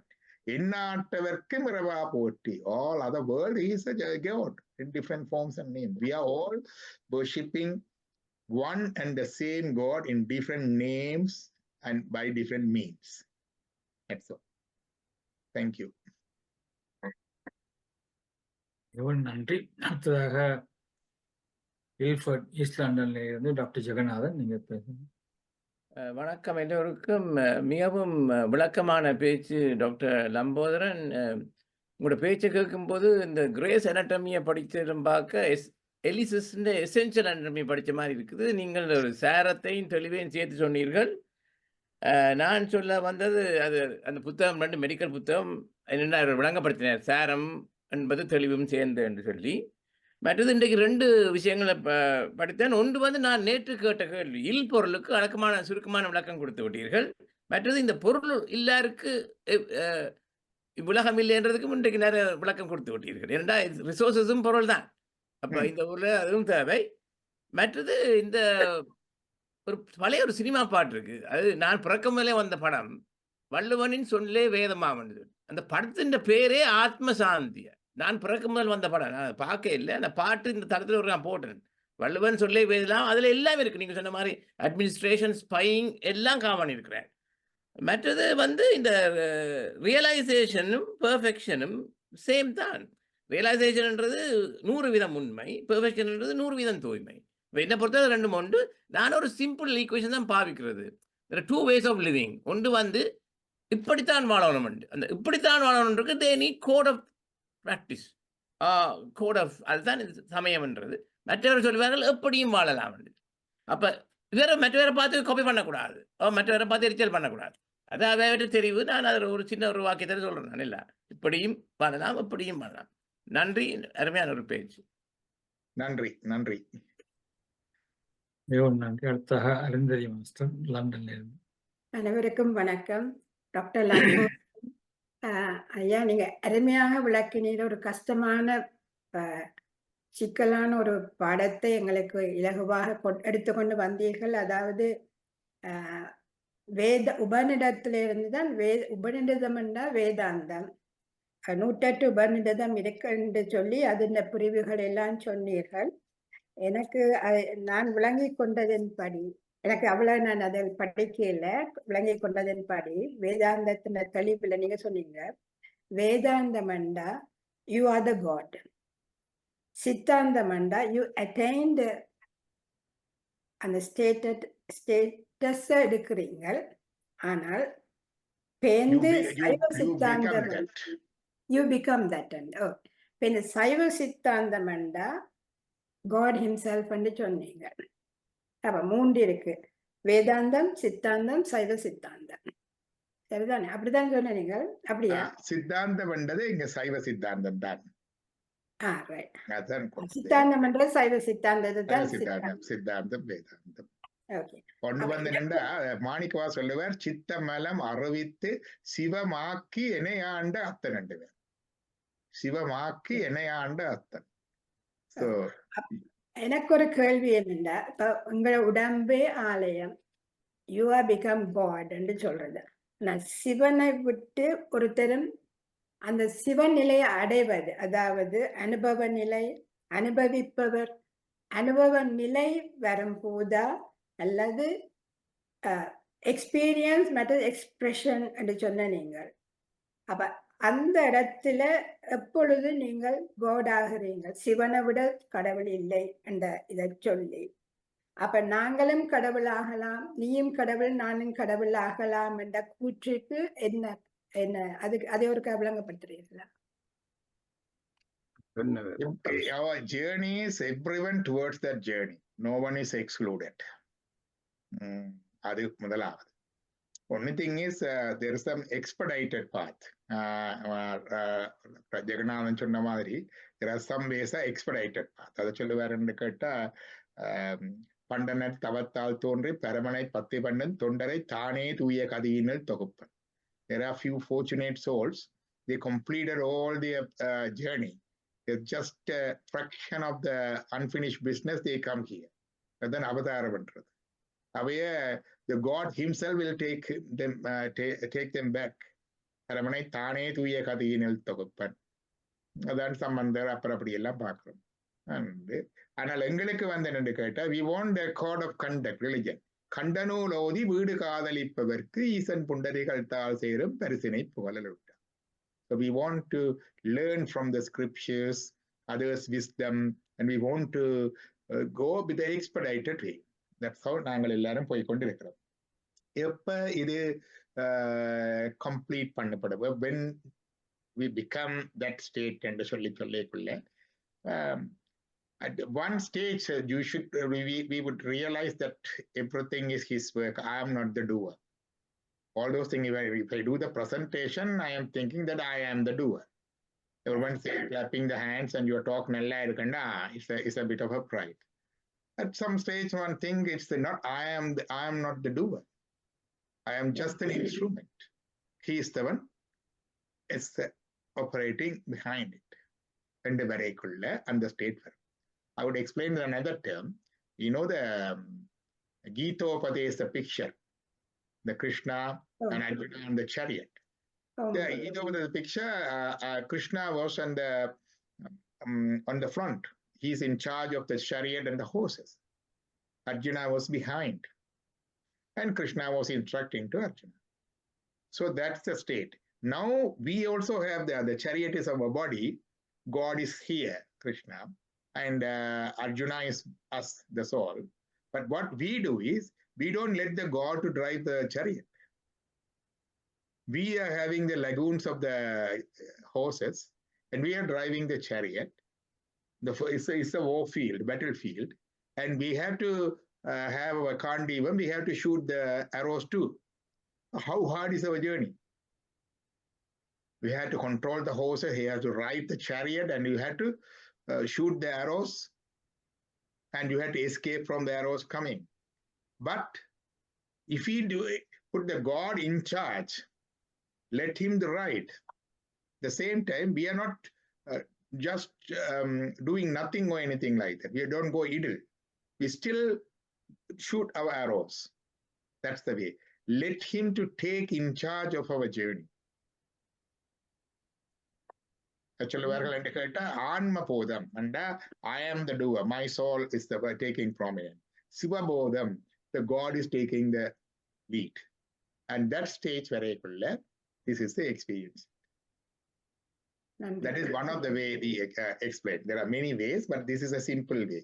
Then we let the God to ride the chariot, and whatever the direction he knows better than us, he will take it to the whatever the direction.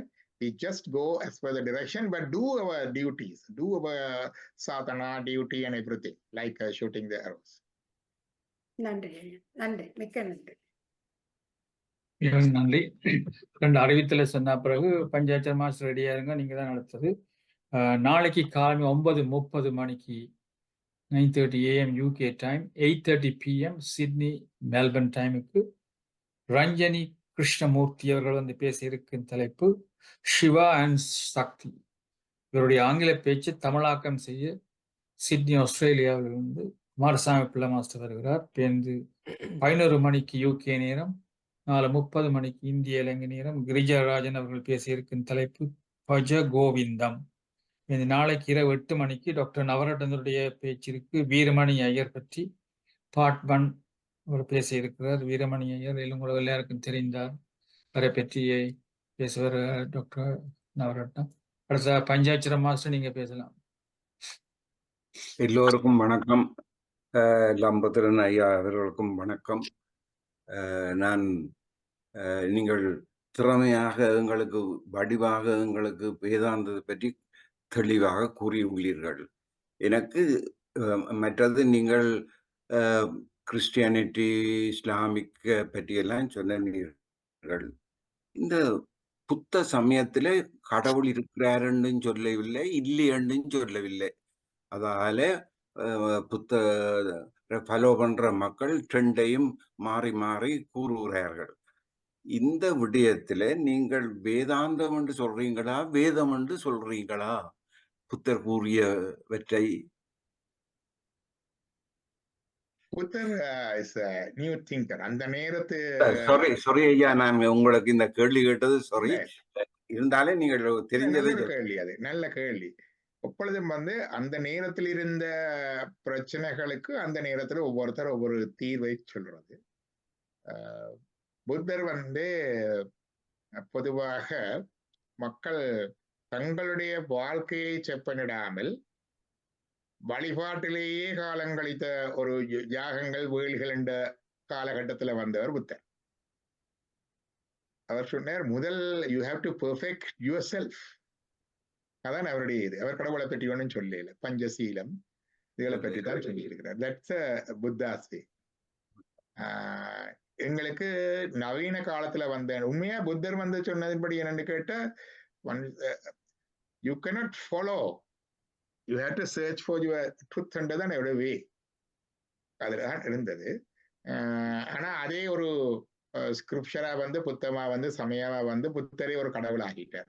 ஆனா புத்த சமயத்துல தெய்வங்கள் உண்டு, presiding deities இருக்குது. பன்னீருக்கு ஒரு தெய்வம், நெருப்புக்கு ஒரு தெய்வம், காவல் தெய்வம், இந்திரன், அதெல்லாம் இருக்குது. ஆனா அந்த ஒம்னிசென்ட் ஒம்னிபொட்டன்ட் அப்படிப்பட்ட அந்த கடவுளை ஏற்றுக்கொள்ளவில்லை பௌத்தம். அது இன்றைக்கும் அது இல்லை. அவர்கள் கதிர்காமத்துல கூட போய் பார்த்தா ஒரு முறை போட்டிருந்தோம்ல, ஏன்னா கதிர்காம தெய்வம் வந்து அந்த இங்கிலீஷ்ல சொன்னா சிங்களம் மறந்துட்டுது, அது மே கதிரகாம தெய்வம் அட்டைன் நிப்பான்னு போட்டிருந்தது. அவை கதிர்காம தெய்வம் ஒரு காவல் தெய்வம் தான் வச்சிருக்கிறது. அப்படி வந்து எங்களோட காலத்துல வந்து ஜே கிருஷ்ணமூர்த்தி, இங்க அதை பற்றி கதைச்சிருப்பேன். அவர் நான் நினைக்கிறேன் ஒரு நவீன புத்தர் என்று தான் நினைக்கிறேன். அருமையாக நல்ல வடிவா எழுதியிருக்கிறார். அதுவும் ஒரு நல்ல இது. ஆர்வம் உள்ளவர்கள் அதை பற்றி உரையாடலாம். ஒரு நாளைக்கு அவரை பற்றியும் கூறுங்க நீங்க நேரம் கிடைச்சா.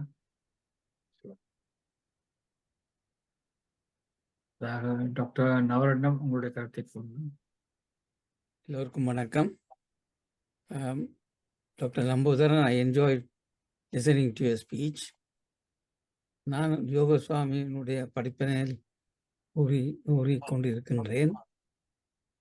அவர் கூறியது சித்தாந்தம் வேதாந்தம் எல்லாத்தையும் சேர்ந்து தான் கூறியிருக்கிறார். நிலையானது கடவுள், ஆன்மா. நிலை இல்லாதது மாயை, இந்த உலகம். நமது உடம்பும் நிலை இல்லாதது, ஆன்மா நிலையானது. நாங்கள் இந்த உடம்பை எடுத்தது, இந்த பிறவி எடுத்தது கடவுளை ஆன்மா கடவுளை அடைவதற்கு. அந்த ஏதோ ஒவ்வொருவரும் ஒவ்வொரு படியிலே இருக்கின்றோம். அதுதான் நான் விளங்கிய வேதாந்தம் சித்தாந்தம் எல்லாம். இது சரியோ என்று கூறுங்கள் ஐயா. வணக்கம். We are very fortunate to have your சுவாமிகள் among us. எங்களுக்கு என்ன சொல்றது, one of the realise person ஞானின்னு நாங்க சொல்றோம்டா எங்கட மண்ணில யுவர் சுவாமிகள். இந்தியாவில கடைசி காலத்துல ரமண மகரிஷியை சொல்லலாம். யுவர் சுவாமிகள்ல மிக அருமையாக அவர் இந்த சமய வரம்புகளையும் கடந்தவர். சைவ சித்தாந்திகள் கன பேர் அவரோட இருந்திருக்கணும், வேதாந்திகளும் இருந்திருக்கணும். ரெண்டுக்குமே அவர் ஒரு தாய் போல தந்தை போல இருந்தவர். அவர் முழுது உண்மை என்ற சொல்லி இருக்கிறார். அதை பார்க்க சைவ சித்தாந்த மாதிரி இருக்கு. ஒரு விதத்துல பார்த்தா வேதாந்த மாதிரி இருக்கு. நான் சொல்றேன், அந்த அனுபவிக்கின்ற பொழுது அவைய அனுபவ வார்த்தைகள் வேதாந்த வார்த்தைகளாகத்தான் இருக்கு. நிஷ்டை என்ற அந்த அனுபவம். we are very fortunate. நாங்கள் அவரை அவ்வளவு பற்றுக்கோடாக பற்றிக் கொள்வது வேலை குறைவு என்றுதான் சொல்லுகிறேன். எங்களோட ஈழத்து ஸ்பிரிச்சுவல் ட்ரெடிஷனுக்கு யுவர் சுவாமிகள் நிச்சயமாக நாங்கள் அவரை பற்றி கொள்ள வேண்டும், அவரை பற்றி பேச வேண்டும், அவரை பற்றி பரப்ப வேண்டும், அவருடைய சிந்தனைகள் நாங்கள் மீண்டும் மீண்டும் செய்ய வேண்டும். அது ஒரு பெரும் குறையாகத்தான் இருக்குது. ரமண மகரிஷிகள் பல பேர் கொண்டாடி அவரை பற்றி பின்பற்றி அதை பற்றி எழுதி பேசி வருகின்ற மாதிரி யுவர் சுவாமிகள் பற்றி சொல்லுகின்றவர்கள் குறைவு. சொன்னாலும் கூட சின்ன சின்ன விஷயங்களோட விட்டுடுவார்கள். அவர் தண்டர் இப்படி ஒரு அற்புதம் நடந்தது, இப்படி ஒரு நடந்தோட விட்டுனதை தவிர அவருடைய டீச்சிங்ஸுக்குள்ள போறது ரொம்ப குறைவு. அவருடைய நச்சிந்தனை பாடல்கள், அவருடைய வசனங்கள் மிக அருமையான புதியர்கள் எங்களுக்கு. நன்றி அவரை இங்கே கொண்டு வந்து எங்களுக்கு பேச வைத்ததுக்கு. நன்றி. வசந்தராஜ் மாஸ்டர் சிட்னியிலிருந்து.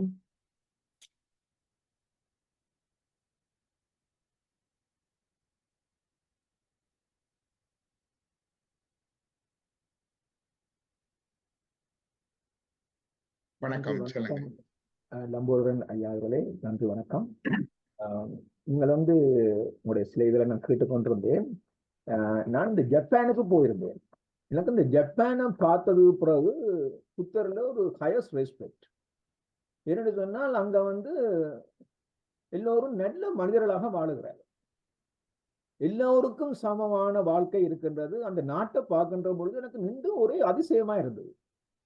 நான் டோக்கியோல இருந்து உண்மையில இரவுல பார்த்த பொழுது இந்த கிறிஸ்தவர்கள் சொல்லுகிற மோட்சத்தை மேலே அண்ணாந்து பார்க்கக்கூடியதாகவே இருந்தது. அவ்வளவு அழகா இருந்தது. இந்த ஏற்குள்ள கன்றியை இப்படி இந்த மனிதர்கள் எப்படி ஆக்கியிருக்கிறார்கள் யோசிச்சு பார்க்கிற பொழுது அங்கே ஒரு புத்தட்ட சிலையே இல்லை. 2 இடத்துல மட்டும் அவங்களுடைய கலாச்சாரங்களை பேணுகின்ற மாதிரி புத்தருடைய சிலைகள் இருக்கின்றது. அது ஒரு டெம்பிள் மாதிரி. மற்றபடி ஒரு இடத்துலயும் இல்லை. கடவுளை பற்றியும் கதைக்கிறான் இல்லை. ஆனால் கடவுள் அவங்கள கட்டாயம் விரும்புவார் என்று எனக்கு ஒரு நம்பிக்கை இருக்கின்றது. ஏன்னா எங்களுடைய இடத்துல இயேசுநாதர் ஒரு இடத்துல அழகாக சொல்லி இருக்கிறார், ஆண்டவரே ஆண்டவரே என்று கூப்பிடுற எல்லோரும் பரலோகராஜ்யத்தை பிரவேசிக்க மாட்டார்கள், என் பிதாவின் சித்தத்தை நிறைவேற்றுவன் பரலோகராஜ்யத்தை பிரவேசிப்பார். அந்த பிதாவுன்னு சொல்றது நீங்கள் கூப்பிடுற சிவா, நாங்கள் கூப்பிடுற கர்த்தா, மற்றது முஸ்லீம் கூப்பிடுற அல்ல. அந்த பிதாவைத்தான் அவர் இயேசுநாதர் வடிவா சொல்லி இருக்கிறார். யாருன்னு இந்த இதன்படி நடக்கிறவங்க. அப்ப அது எனக்கு ஒரு நம்பிக்கை வந்து நான் இந்த கிறிஸ்தவர்களோட மத்தியிலே சேனம் ஆகிய பண்ற போது இந்த புத்த சமயத்திலே இருக்கிற ஆட்கள் வந்து சில பேர் போக மாட்டாங்களோ பரலோகத்துக்கு சொல்லி நான் ஆகிய பண்றது கூட. ஏனென்று சொன்னால் அவங்களுடைய நடைய பார்க்கறது கடவுள் விரும்புற மாதிரி தான் நடக்கிறாங்க. நான் ஒருக்கா அவருடைய நண்பர் சொன்னாரு, தான் டோக்கியோல நிக்கிற பொழுது பேர்ஸை போட்டுட்டேன். கொஞ்சம் இடத்தால பார்த்தா பேர்ஸ் 1 ஹவர்ல பேர்ஸ் வந்து தட்ட கைக்கு வந்து சேருதான். இருந்த காசெல்லாம் அப்படியே இருக்கா. டாக்ஸியில வந்து தான் இடத்துல போகிற பொழுது அவன் இடத்துல சுத்தி வளைச்சு கொண்டு போயிட்டான். தானுக்குன்னா உடைய காசு நியாயமா எடுக்க போறான். அவன் சொன்னானா அந்த டாக்ஸி ரேட்டை காசை கொடுக்க வந்து அவன் சொன்னானா நீங்கள் கூட தந்துட்டீங்க என்று சொன்னா நான் என்னுடைய பிள்ளை வந்து நான் குறுகிய பாதையால போயிருப்போம், நான் லாங் பாதையால போயிட்டு நான் மட்டும் என்னுடைய மிஸ்டேக் இந்தாங்க மிச்ச காசுன்னு சொல்லி கொடுத்தாங்க. இப்படிப்பட்ட பக்குவத்துக்கு நாங்கள் வளர்றதுக்கு ஸ்ரீலங்காவில் இருக்கிறார்கள், இந்தியாவில் இருக்கிறார்கள், நாங்கள் வளர்றதுக்கு எவ்வளவு காலம் எடுக்கும். எங்களுடைய சிறிய காலத்தில் நாங்கள் இதை பார்க்க மாட்டோம் அப்படின்னு நான் யோசிக்கிறோம். அப்ப குண்டு போட்டு அழிச்சதுக்கு அப்புறம் இந்த ஜப்பான் வளர்ந்துருக்குன்னு சொன்னால் புத்தேற்ற போதுதான் காரணம் அப்படின்னு நான் நினைக்கின்றேன். புத்தர் வந்து புத்தருடைய வந்து ஒரு வாழ்க்கையும் அவற்றை படிப்பித்தலும் என்னன்னு சொன்னா தியான முறையும் ஒரு விஞ்ஞான முறையின்படி இருக்கின்றது. எந்தவித இதழுக்கும் இல்லாமல் எந்த விதத்துக்கும் தடையே இல்லாமல் விஞ்ஞான முறைப்படி இருக்கின்றது. அவர் ஒரு நல்ல முறையா வாழ்ந்திருக்கிறார் என்றது அவருடைய படிப்புலேருந்து அறியக்கூடியதா இருக்கு. மற்றது இந்த ஜோகர் சுவாமி வந்து என்னுடைய நண்பர் தான் சொன்னார். அவர் இருக்கிற போது சொன்னார் அந்த ஜாழ்ப்பாணம் அழிய போகுதுன்னு சொல்லி. பார்த்தால் நடக்கிறத பார்த்தால் அது கொஞ்ச நேரம் சரி மாதிரியும் தெரியுது. ஆனால் குண்டு போட்டு இந்த ஜப்பானை அழிச்சது ஜப்பான் எங்கேயோ முன்னேறி இருக்கு. ஆனா மட்டும் பாவ மன்னிப்பின் அடிப்படையில் நாங்கள் அறிவுரமாக பார்க்கின்ற பொழுது நாங்களும் திரும்ப யாழ்ப்பாணத்தை திரும்பவும் கட்டியெழுக்க முடியும். அது சொன்னது சரி. என்று சொன்னா இன்றைக்கு நாங்கள் அழிஞ்சுதான் போறோம். என்று சொன்னா அந்த கலாச்சாரங்கள் ஒரு கட்டமைப்பு ஒன்றும் இல்லாதால நாங்கள் நெச்ச மாதிரி ஒவ்வொருவரும் நடக்கிறோம். அதை வந்து அங்கே இருக்கின்ற மேலிடவும் வந்து அதில் வந்து சந்தோஷமா என்கரேஜ் பண்றாங்க. என்று சொன்னா தங்களுடைய கலாச்சாரத்தை வளர்க்கறது. ஆனால் புத்தர் சொன்னதுக்கு மாறித்தான் நாங்க எனக்கு அதான் சொல்றேன் ஐயா. நான் இந்த ஜப்பான்ல இருக்கிறது எனக்கு புத்தனை வர ஆசை. இலங்கைக்கு வந்த அப்புறம் புத்தனை கண்டா கோவமும் வெறுப்பும் வருது. அப்ப இதுக்கு வந்து நான் என்னதை சொல்றேன்னு எனக்கே பதில் தெரியல. எனக்கு வந்து புத்தனை அடிக்கவா, புத்தனை நேசிக்கவா, அல்லாட்டா வந்து மக்களை பார்க்கிற பொழுது இங்க வந்து இவள் பரலோகம் போறதுக்கு ஆசைப்படினா இங்க வந்து அதுவும் இருக்கு. எங்க கிறிஸ்தவர்கள் மத்தியில பரலோகம் ஆசைப்படும். ஆனால் ஒருத்தரோட அன்பா இருக்கிற மாதிரி எனக்கு கூட தெரியவில்லை. எல்லாரும் அப்படின்னு இல்லை. நான் சொன்னா ஒரு நல்ல ஒரு பிராக்டிஸ் உங்களுடைய கருத்துல கேட்கிற பொழுது எனக்கு நியாயமா சிந்திக்க வைக்குது. என்னுடைய வாழ்க்கையை எப்படி நான் சிறப்பாக மாத்தலாம் என்று சிந்திக்க வைக்குது. அதுக்கு மிகவும் நன்றி கூறுகிறேன். உங்களுடைய கருத்துக்கள் நாங்கள் எப்போதும் நான் கேட்டுக்கொண்டு தான் இருப்பேன். எனக்கு சமய விரும்புகளுக்கு அப்பால நான் வாழுகின்றேன். ஆனால் நான் எனக்கு இந்த இதுக்கு வந்து அந்த புத்தர் நான் ஐ ஹைலி ரெஸ்பெக்ட். அந்த ஜப்பானை பார்க்கிறவர்கள் நீங்களும் தயன் சார் உங்களுக்கு சந்தர்ப்பம் கிடைச்சா போய் பாருங்கள் ஐயா. உண்மையிலே நல்லா இருக்கு. நான் சிங்களவார்களுக்கு சொல்றேன், எல்லாருக்கும் கண்டா சொல்றேன், தயவு செய்து ஜப்பானுக்கு போட்டு ஸ்ரீலங்காவுக்கு போகும். அங்க இருக்கிற புத்தரை பேருங்கோ, அதுக்கப்புறம் உங்களோட புத்தரை போய் பேருங்கோன்னு சொல்றேன். நானுங்க சில இடங்கள்ல படிப்பிக்கிற பொழுது சில ஆட்களை கண்டுற பொழுது நான் சொல்றேன். நன்றி, வணக்கம் ஐயா. நன்றி நன்றி நன்றி வசந்தராஜ். எந்த குழந்தையும் நல்ல குழந்தைதான் மண்ணில் பிறக்கையிலே அது நல்லவனாவதும் தீயவனாவதும் என்னை வளர்ப்பது என்று மாதிரி எந்த மதங்களும் நல்ல மதங்கள்லாம் மண்ணில் வருகையிலே அது நல்லதாவதும் தீயதாவதும் அதை பின்பற்றுவோர் நடப்பதிலே தான் இருக்குது. அங்கல்ல இது வந்து நாங்க வந்து ஒரு தவறு பிரிச்சுவேல்ட்ட ஐக்கனைசேஷன் என்று சொல்றது. அந்த மதத்தையும் நம்பிக்கைகளையும் அந்த வேத கோட்பாடுகளையும் நாங்கள் அப்படியே ஒரு கடவுளாக ஒரு உயர்ந்த புனிதமாக அப்படியே கட்டுப்படுத்தி வச்சு போட்டு நாங்கள் எங்கட பாடல நடக்கிறது, அதை அந்நியப்படுத்தி நடக்கிறதுன்னு சொல்றது. பொதுவாக புத்தர் கடவுளை பற்றி சொல்லாட்டிலும் சைவம் என்னென்று சொல்லுதுன்னு கேட்டா உண்மை என்று வைக்குது. மெய் நாட்டமுள்ள வாழ்க்கை, உண்மையை உண்மையாக தேடி நாடி வாழுகின்ற மெய் நாட்டமுடைய வாழ்க்கை. அது கடவுள் என்ற சொல்லை பிரதியீடு செய்யறதுக்கு மெய் என்றதை பாவிக்கிறது. அந்த புத்தகங்களை பேர் மெய் கண்ட சாஸ்திரம். இந்த மெய் நாட்ட வாழ்க்கையிலே மெய்யாகவே இருக்கிறவன் அவன் மெய்யை அடைகிறான், அவ்வளவுதான். முதன் சைவத்துல 63 நாயன்மார்கள் ஒரு நாயன்மார் புத்தர், பௌத்தர், சாக்கிய நாயனர். கணவருக்கு தெரியாது சாக்கிய நாயனர். அவர் ஒன்றும் கன்வெர்ட் பண்ணி திருப்பி சைவத்துக்கு வரையில, அவர் பௌத்த மடத்துல தான் இருந்தார் காவி கட்டி கொண்டு. அதனால அவங்கட 63 நாயன்மார்கள் ஒருத்தர். அப்ப அங்கே இருந்தாலும் கூட எந்த மதத்துல இருந்தாலும் அவருடைய நடைமுறைகளினால அதான் அங்க இருக்கிறது. அதுல வந்து என்னண்டா அந்த நடைமுறைகளும் அவன் அட்டிடியூட் என்று சொல்றது. அட்டிடியூட் என்றது அந்த இதுகள் தான் கூடுதலாக எங்களுக்கு இதை கொண்டு வராது. நீங்க சொன்ன மாதிரி எங்களுக்கு சொல்லுவார்கள் அந்த சில வேளைகள்ல அந்த எங்களுடைய நோக்கம் சரியாக இருக்க வேண்டும், உண்மையாக இருக்க வேண்டும். அந்த நோக்கம் சரியாக இருந்து உண்மையாக இருந்தால் அந்த வழிநடத்தல் எங்களை வழிநடத்தும் என்பது எங்களுக்கு சரியாக சொல்லலாம் நாங்கள். மற்றபடி அந்த மதங்கள்ல இருக்கிற பிட்ஃபால்ஸ் அல்லது ஸ்பிரிச்சுவாலிட்டி இருக்கிற பிட்ஃபால்ஸ் ஒன்று இருக்கு. ரெட் ஃபிளாக்ஸ் அண்ட் பிட்ஃபால்ஸ்ல சிலது இருக்குது. அதுல ஒன்று இந்த ஐக்கனைசேஷன் என்று சொல்றது உண்டு. மற்றது அடுத்ததாக இன்னொன்று என்று கேட்டா, இந்த சைவம் படிக்கிறவல்ல எல்லாத்துலயும் நான் சொல்லுவது, ஆத்மீகத்துல ஸ்பிரிச்சுவாலிட்டியில அடிப்படையில நான் சொல்லுவது, நீங்கள் அடிப்படை பௌத்தம் அல்லாவிட்டால் ஜே கிருஷ்ணமூர்த்தி அல்லாவிட்டால் பேட்டன் ரசல் என்ற பிலாசபர் வந்திருக்கிறார், அவருடைய புஸ்தகங்கள். அப்படி ஏதாவது ஒரு ஃபவுண்டேஷன் இருந்து நல்ல ஒரு லொஜிக்கல் திங்கிங் இல்லாமல் ஆத்மீக தேடல்ல வந்தால் அபாயம் என்னன்னு கேட்டால், ஒன்றில் ஃபண்டமெண்டலிஸ்டா போவோம் அல்லது சூப்பர்ஸ்டிஷனல் ஸ்பிரிச்சுவலிஸ்டா வந்துடுவோம். சூப்பர்ஸ்டிஷனல் ஸ்பிரிச்சுவாலிட்டியா வாரதுண்டு இருக்குது.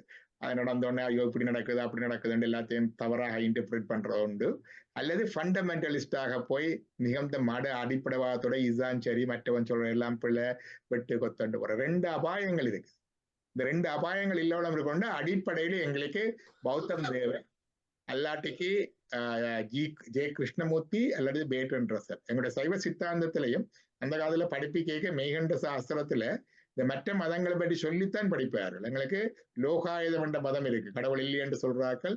பௌத்தம் இருக்கு, சமணம் இருக்கு. அதெல்லாம் படிச்சுதான் பிறகு அதுக்கு அங்காலதான் சைவ சித்தாந்தம் வரும். இந்த பேஸ் போட்டு இந்த மனிதனுடைய பகுத்தறிவு வடிவ செயற்பட வேண்டும், விழிப்பா இருக்க வேண்டும் என்று சொன்னால் அந்த அடிப்படை எங்களுக்கு தேவை. அதுதான் நான் பார்க்கணும். மெய்யை நாடுகின்ற ஆன்மீக பயணத்துல இந்த பகுத்தறிவு எப்பவும் எங்களுக்கு கடவுள் இந்த ஃப்ரீ வில் தந்திருக்கிறார். இந்த பகுத்தறிவை பயன்படுத்தாமல் நாங்கள் அங்க போக இயலாது. ஒரு நேரத்துல இந்த பகுத்தறிவு இறைவனுடைய அறிவாலை ஆட்கொள்ளப்படையக்குள்ள அது அந்த பயனிலையில வரும். அது வரைக்கும் அந்த விளக்கு எரிஞ்சு கொண்டேதான் இருக்க வேண்டும். தளம் கொடுக்க வேண்டிய நேரம் வந்திருக்குது. யோகி நாயந்திரன் மாஸ்டர் எங்க கருத்தையும் சொல்லி இந்த சட் பாக்ஸையும் வாய்ச்சி விடுங்க, நாங்கள் நிறைவு செய்கிற நேரம் வந்து. மிக்க நன்றி. லம்போதரன் ஐயா, உங்களுடைய விளக்கம், சித்தாந்தம், வேதாந்தம் மிக அருமையாக இருந்தது. நான் என்னுடைய சிற்றறிவுக்கு நான் அறிந்திருந்தது என்னவென்றால், சைவ சித்தாந்தத்தில் 36 தத்துவங்களும் வேதாந்தத்தில் 25 தத்துவங்களும் இருக்கின்றது என்று, வேதாந்தத்தில் தன்னைத்தானே அறிதலோடு நின்று கொண்டும் அதுக்கு மேலால சைவ சித்தாந்தம் கூறுது, நீ இறைவனிடம் சிவனிடம் எப்படி சென்றாலே அப்பத்தான் அது மிச்ச தத்துவங்கள் கூறுதுண்டு. ஆனா உங்களோட விளக்கம் மிக அருமையாக மிக தெளிவாக இருந்தது. நான் சொல்றது எதுவும் பிள்ளைன்னா நீங்க சொல்லுங்க. மற்றது நீங்க